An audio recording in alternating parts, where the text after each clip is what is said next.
હાય, આજે આપણે બનાવીશું બધાને ભાવતા ટેસ્ટી દાળ પકવાન. હવે આપણે પકવાન બનાવવાનું શરૂ કરીએ.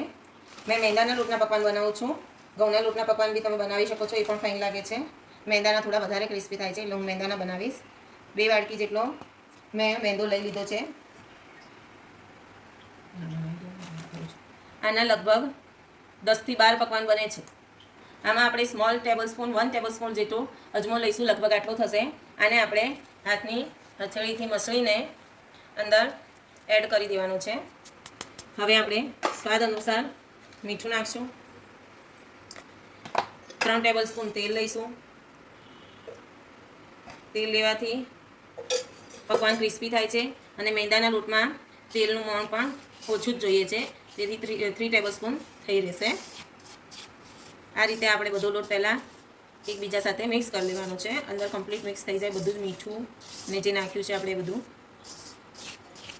આ રીતે બધું મિક્સ કર્યા બાદ આપણે પાણીથી લોટ પલાળીશું. થોડું થોડું પાણી એડ કરતા જવાનું છે. 1 ગ્લાસ પાણી લીધું છે, એમાંથી થોડું થોડું આપણે એડ કરતા જવાનું છે. આ રીતે લોટ આપણે બાંધી દેવાનો છે. મેં 1 ગ્લાસ પાણી લીધું હતું, તેમાંથી આટલું પાણી બચ્યું છે, 1/4 ગ્લાસ જેટલું. આ રીતે કમ્પ્લીટ આપણે લોટ મસળીને બધું બધી સાઈડથી આપણે ક્લીન કરી નાખો. લોટ આપણે આ રીતે મસળી લઈશું. આપણો લોટ પકવાન માટેનો રેડી થઈ ગયો છે. હવે આપણે એને થોડીક વાર માટે રેસ્ટ આપશું. 10 થી 15 મિનિટ માટે આપણે એને રેસ્ટ આપીશું. પકવાનના લોટને રેસ્ટ આપ્યા પછી તેને આપણે આવી રીતના મસળીને લઈ લેવાનું છે.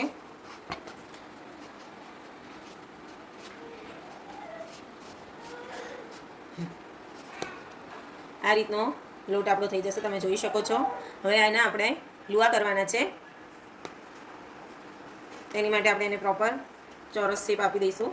આપણે ડાયરેક્ટ કટિંગ કરીને જ લઈ લઈશું, જે ઇઝી પડે છે.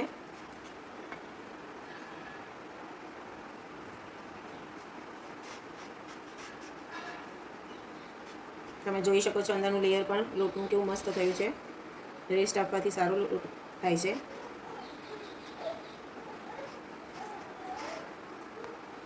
આવી રીતે આપણે કટ કરીને લઈ લેવાના છે. તમે જોઈ શકો છો આટલા આટલા લુવા કરવાના છે. આનાથી આપણે આટલા લોટમાંથી આપણે દેખી શકો છો તમે કે આટલા પકવાન બનશે. મેં તમને કીધું હતું, પકવાન આરામથી થઈ જાય છે આટલા લોટમાંથી. હવે આપણે આ બધા જ લુવાને ઢાંકીને મૂકી દઈશું, કારણ કે તે સુકાઈ જશે તો તમને વણવામાં ફાવશે નહીં. આ રીતે આપણે લુવો તૈયાર કરી લેવાનો છે અને લુવાને હવે આપણે વણીને લઈ લઈશું.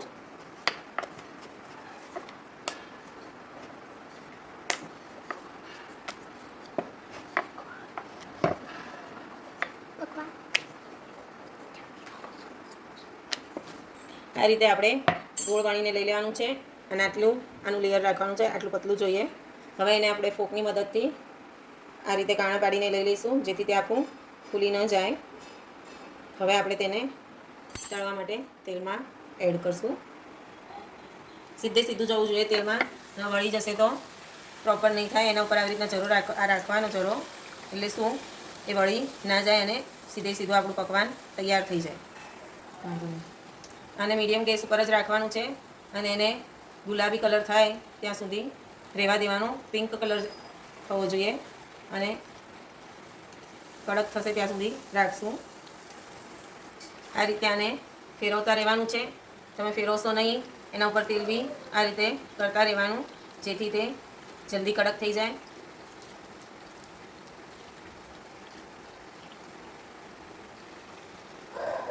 તમે જોઈ શકો છો હવે એનો કલર ચેન્જ થાય છે.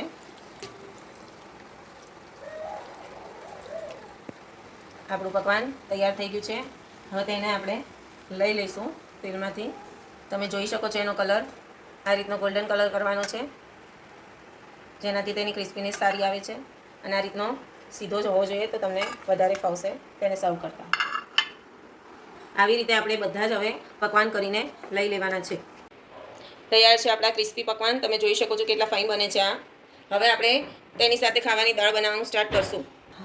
હવે આપણે પેનને ગેસ ઉપર મૂકી દીધી છે, ગેસ સ્ટાર્ટ કરી દીધો છે. હવે તેમાં આપણે 4 ટેબલસ્પૂન જેટલું તેલ લઈ લઈશું.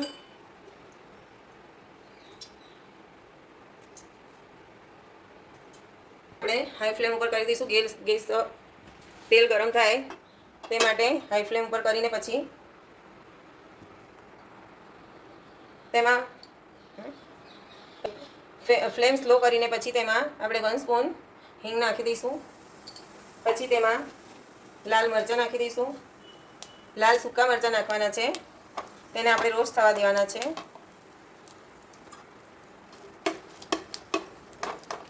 આને એક સાઈડ કરીને આપણે તેમાં હવે ગ્રીન મરચાં પણ એડ કરી દઈશું. જોઈ શકો છો તમે મેં કઈ રીતના પીસીસ કરેલા છે. આને તમે દાળ સાથે પછી ખાવા હોય તો પણ ટેસ્ટી લાગે છે, તમે ખાઈ શકો છો. આ રીતે આને તેલમાં સાતળી દઈશું. હવે તેમાં આપણે ટામેટા એડ કરી દઈશું.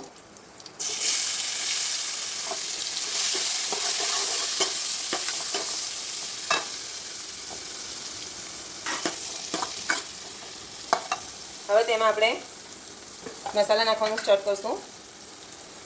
મરચું નાખશું 1.5 ટેબલસ્પૂન, 1 ટેબલસ્પૂન હળદર, સ્વાદ અનુસાર મીઠું. હવે તેને આપણે ફરીથી મિક્સ કરી દઈશું જેથી તે ટામેટામાં એડ થઈ જાય. બધો જ મસાલો આમાં મિક્સ કરી દઈશું. હવે ફ્લેમને મીડિયમ કરી દઈશું જેથી ટામેટા સોફ્ટ થઈ જાય. તેમાં 1 ટેબલસ્પૂન ગરમ મસાલો નાખી દઈશું. તેને આવી રીતના આપણે હલાવશું. આપણા ટામેટા સોફ્ટ થઈ ગયા છે.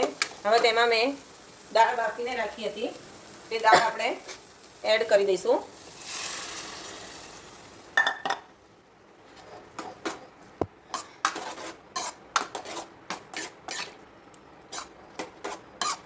જો દાળની થિકનેસ તમને વધારે લાગે તો તમારે તેમાં પાણી એડ કરી દેવાનું.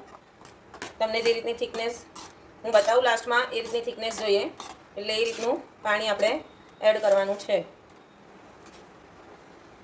આ આપણે 1 થી 1.5 વાડકી જેટલી ચણાની દાળ નાની વાડકી લીધેલી હતી. તેને મેં બાફી કીધી, તેને મેં 1 ચમચી મીઠું નાખીને બાફી દીધી હતી. એટલે આપણે જ્યારે વઘાર કરીએ ત્યારે ટેસ્ટ પ્રમાણે મીઠું ઓછું નાખવાનું હોય છે. હવે આને ઠીક થવા દઈશું થોડીક વાર.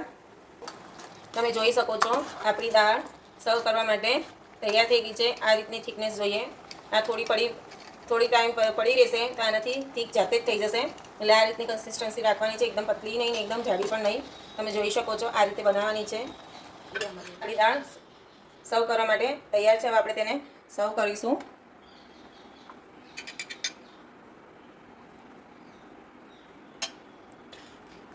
આ રીતે દાળ સ્પ્રેડ કર્યા પછી તેના ઉપર ટોમેટોસ કટિંગ કરેલા નાખવાના છે. તેનાથી બહુ ટેસ્ટી અને લુકમાં બી ફાઇન લાગે છે. તેના ઉપર આપણે નાયલોન સેવ એડ કરશું, જેનું રેસીપી મેં શોર્ટ્સમાં જણાવેલી છે તમને. નાયલોન સેવ નાખવાથી બહુ ટેસ્ટી લાગે છે, લુક બી બહુ જ મસ્ત આવે છે. તમે જોઈ શકો છો આપણું દાળ પકવાન રેડી થઈ ગયું છે. Let's test it. Thank you.